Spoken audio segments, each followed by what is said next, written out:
Hi, good afternoon. How are you? I'm fine. How are you? I'm good too. Thanks for asking. Welcome. So, yes, could you please tell me a bit about yourself? Yes, please. My name is Pallavi Dhingra, and I'm an English trainer by profession.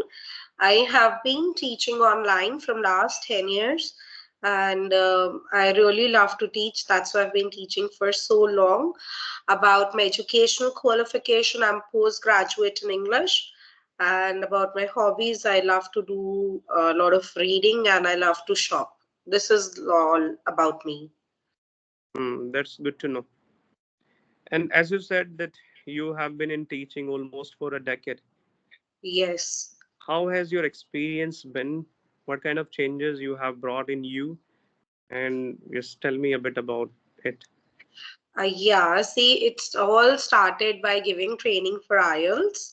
An Mm, exam person needs to prepare to go abroad, and from there it started like English speaking and grammar, vocabulary, creative writing, and yes, it has brought a lot of change in my skills as well, because I have been teaching it for full time, and now also I teach full time online and I interact with people from various countries because most of my clients are abroad. Because in India, the concept of online teaching only become popular after Corona. But I right. have been teaching way before that. So before that, I only have international students. But after Corona, I do have students from India as well. I must say the ratio is 85% outside India and 15% from India. And yes, there are a lot of changes, and also I keep on enhancing and adding it to my stuff as well, because what I was teaching 10 years back, I don't teach the same today. I need to upgrade myself in order to match with the flow that's going on. So as the time is changing, and I really believe one needs to evolve, so I keep on upgrading myself. That's amazing to know. So, did your journey of teaching start like this, or were you teaching at an institute before thinking of the uh, concept of online? Yes, I tell you, when I started teaching, I used to teach in an institute for IELTS, and after that, I built the contacts from there, with word of mouth publicity and from references, I start getting the students, and from there, it started lying full time online. It did slip my mind that where you are from. I'm from Delhi. Oh, you are a Delhiite. Yeah, Which part of Delhi you are from? I am from East Delhi. What is one thing that you enjoy teaching? And what kind of students you usually have? Do you also have students those who are in an intermediate level, or do you usually get students those who are already advanced? Okay, say I tell you something that really I enjoy about teaching is that I really feel so happy when somebody improves through my teaching, because English is such a thing these days. If your English is groomed up, people feel that yes, they get like a lot of confidence, though they are confident in all the areas of their life, but only by improving themselves in English, they believe their confidence has gone at heights. So I really feel so happy, and it gives me immense satisfaction when somebody improves through my teaching, which I really love and I would love to do in future as well. And about the kind of students, I mostly get the challenge. I get really the students, those who are already good enough and they want to go at much higher level, because nowadays English has like no limits. You can improve as much Hmm. as you want. So I get like all variety of students, like Yes, intermediate, also advanced, also beginners, depending. yes, you can say that again. When it comes to English, there are a variety of things that we need to work on. The Yeah, more you learn, the more you feel, okay, I don't know anything. this is so English true. is like English is like this. And we people usually have one of the fallacies that if you speak English very well, or if you speak English, it means you are sharp-witted. Okay, whatever Yes, this is certificates you true. have, that you have done the justice to it. But if you don't speak English, people are going to take you for granted. And deep down, you don't have the confidence. And these days, English has become the integral part of everyone's life. Everyone is after learning English.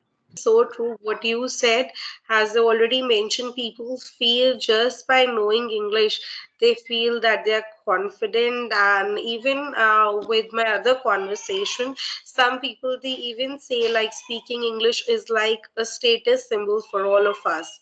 So Hmm. they really feel if they are like speaking in English, it feels that yes, they are so confident. Right. And I have one German question to ask that I have recently joined one of the best institutes of Delhi. I have also been an English trainer. I have joined that institute is Academy of British English. So Okay. there I had one of the students. He told me what is the need for the right pronunciation. We are able to communicate. We are able to make each other understand.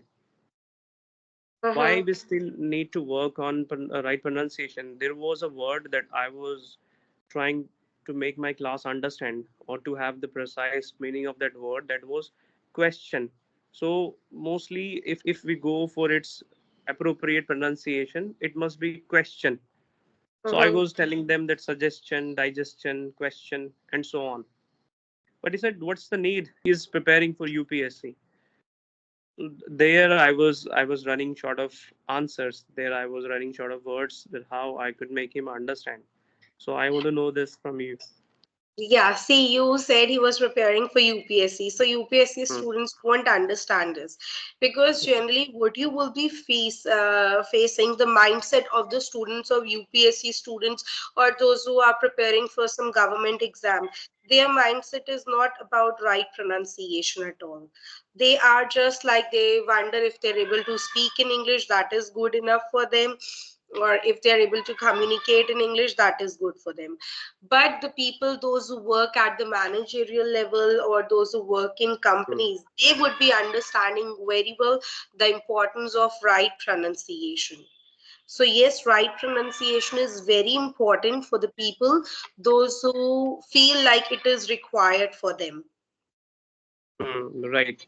I'm saying yes, the right pronunciation is very important. The people, those who are at the managerial level, they would be understanding, or those who would be working in some companies, the requirement, especially the people at the BPOs, they would understand it very well, the importance of right pronunciation. But I really wonder, and I have experienced that people, those who appear for government examination, they won't understand because in future also they will be dealing with the kind of mindset. They do not wonder like right pronunciation is something what they require. So yes, I Hmm. can very well understand you are saying you get short of words over there because those people do not wonder like they need right pronunciation at all. Only the people, those who are working in such a kind of environment where they have to interact internationally or even at a high position where it is important, they would be understanding the importance of right pronunciation. And sometimes I do get the students those are already working very well, and then also they want to be, suppose they're at the level like 98, they want to be at the 100 level, and then they're joining the classes. So it's not that people do understand the importance of right pronunciation, provided Hmm. you get the right audience for it.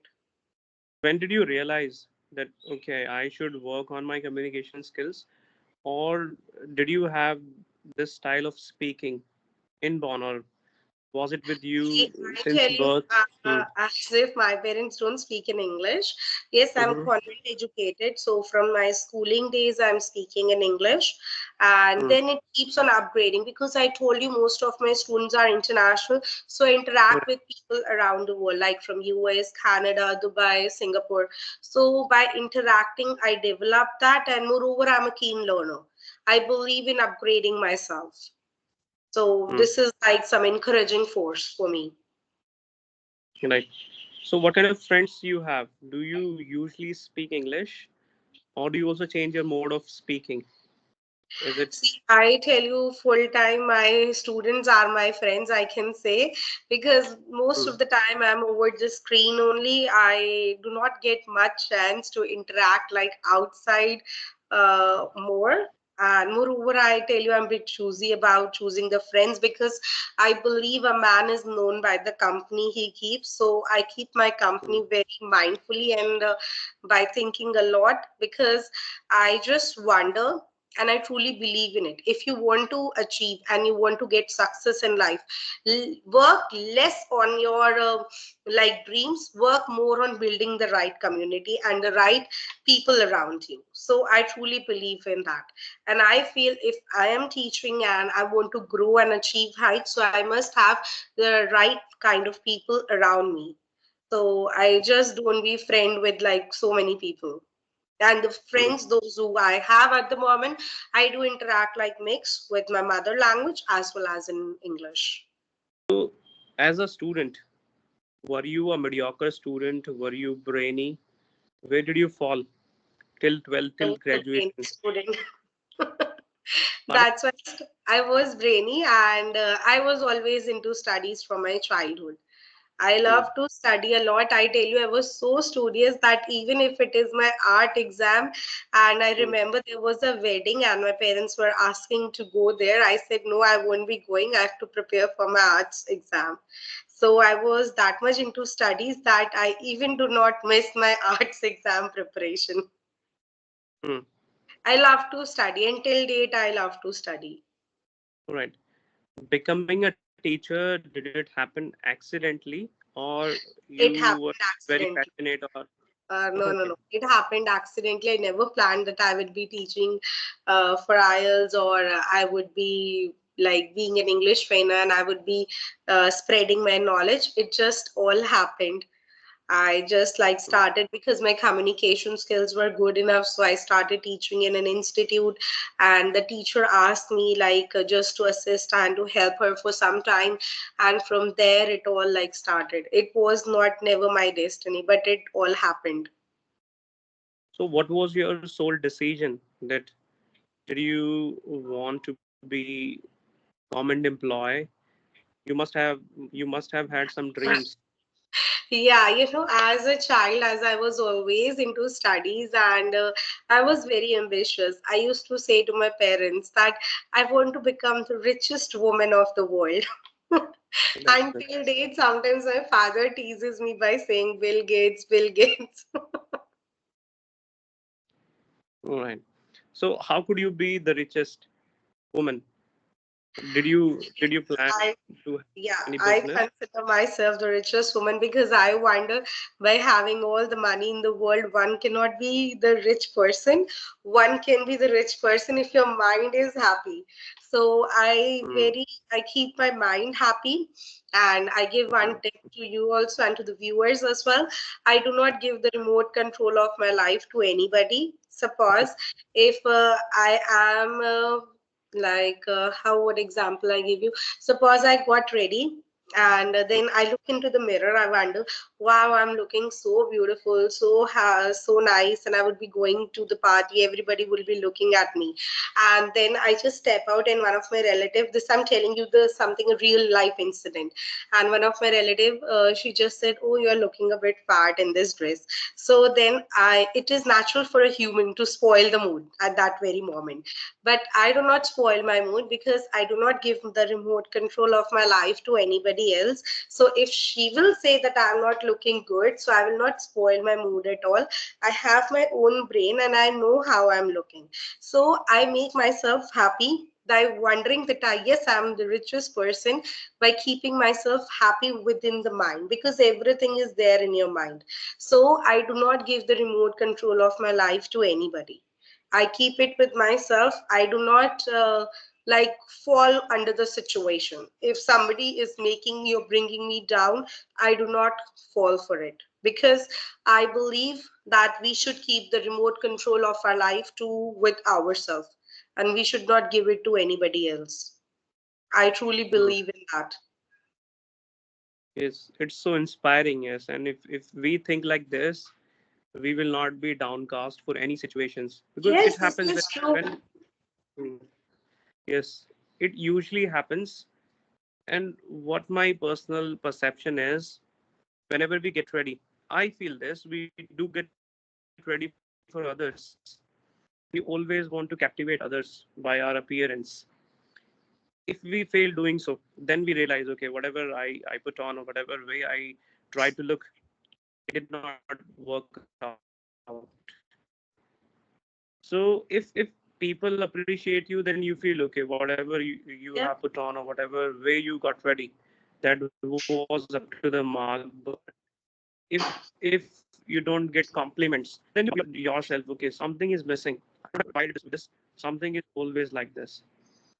When it comes to students, what kind of advice you usually give them? That, do you tell them that you should work on grammar, you should work on vocabulary, you should work on gesture, you should work on pronunciation, and so on? What is your primary thing to tell them? I ask them just to have positive mindset, because if their mind is not positive and they keep on just wondering, they have a lack mindset, I don't know grammar, I don't know vocabulary and all these stuff, they cannot succeed. To Mm-hmm. learn any language, not only it's about English language, to learn anything, one needs to have clutter free mind. So once your mind is free, you are clutter free, then you can grab something in your life. Moreover, to speak in English, it is just like learning grammar and vocabulary, they are just like additions. Putting on accessories, suppose we get ready and we put on accessories, so these are just accessories, but your basic stuff is that you should think yourself in English. The more you will be thinking in English, the better you will be becoming. So one Right. must think in English all the time. So thinking in English really helps you a lot to be positive. Hmm. All right, so this really helps a lot to, in order to get positive mindset. And I suggest you to think in English. Think in English as if like whatever a person does from morning till night, just think in English all the time. This will really help you to be positive and will even help you to improve the grammar skills and whatever things are coming in your mind. Hmm. If you will be thinking in English, your English will automatically improve, because people keep on wondering and they wonder about the lack things. They don't know proper grammar, vocabulary. So these things won't help much. They help in the longer run. But initially, a person should start thinking in English. And if you wonder, you do not know particular sentences, we live in the world of AI. Everyone can Google and search. So that really helps a lot. But I think whenever people Google, they never ever get the apt answers. That They you just Google Google, something like, else suppose and I'm thinking, I got your point. Suppose I'm thinking in English and I just do not get a sentence like about, for example, Abhi mujhe yahan jana hai, and I don't know the English of it. So I can just search online, Abhi mujhe yahan jana in English. I can get it. So this is what I'm searching. Like people should not get uh, stuck in a situation that just because we do not have anybody around us, we cannot learn English. This is so false. I believe English is just a language and anybody can learn, provided you have the proper guidance for it Hmm. and the Can right. English be learned? Right? Can English be learned through Hindi to English, or should we learn it from English to English? Sometimes people usually go for translation, and Don't do that. I have See a this. few students. Hmm. See, Hmm. translation used to work 7, 8 years back, but not now these days. Translation doesn't work because suppose people in Hindi we say, as we are Indians, "Aapka shubh naam kya hai?" and we change it into English. What is your good name? But what is your good name is no English. The right English is, because the name cannot be good or bad. This is just Indianism. So the right English is, what is your name? So Hmm. I don't prefer and suggest a translation. I would be suggesting think in your mind in English. That will really help a lot. Learn English the way it is, because few things we Indians we say it in English, that does say it in Hindi and we try to translate. But some words doesn't have like the real meaning that people translate. And translation doesn't help these days. It used to help 7, 8 years back. That's the traditional method. I wouldn't Right. prefer that. Hmm. And I would say numerous things have completely changed. Earlier, the structure used to be different, and there were different ways to say the thing. But now we get help from so many platforms. We do have YouTube. We do have some other applications. So when we feel okay, I'm not able to get the right answer, I can take help from different sources. There are so many teachers, and you are going to see various teachers. They teach online, so things are not limited. I would say this, and I also never ever recommend people to go for translation. To some Yes. extent, it is all right, but once you feel okay, now your level has improved, or you are able to think in English, you better go for English to English translation. Right. Okay, let me ask you last question, and then we would wrap it up. So, how did you improve your communication skills? What were the methods you applied? See, I tell you, I just applied the practical method, that is practice. I used to think in English a lot. Rather now, 100% I think in English, irrespective of the situation. It doesn't happen if I'm in the happy mood, then I'm thinking in English, and if I'm in the sad mood, I will think in Hindi. No, I 100% I think in English all the time. If anything wrong happens or anything happen, I always think in English most of the time. So that Hmm. really helps a lot. And So people, thinking in English is something like I strongly recommend, will give you wonders of results. yes, but mostly people have the fear of get judged whenever they try This is other what I people. said you initially also. Positive mindset is very important for a person to learn English. Because as you said, people have the fear of getting judged. You should not have the fear of getting judged. You should not have this fear of getting judged at all. Why? Because if you will be having this fear, then one can never learn English. Always just have this mindset that I am speaking English, and even if a person is making mistake, you should be positive. Why? Because this is a clear sign that at least you are practicing. Because if a person is not practicing, then you won't be making the mistake, and it's okay to make mistakes. See, in colloquial English and speaking English, we are allowed to make mistakes, that is okay. But while writing we cannot make mistakes, but while speaking, if you do one or two errors, that's fine. It is natural. So people should not get fearful about it. Thank you so much. Okay, take care. Okay, bye.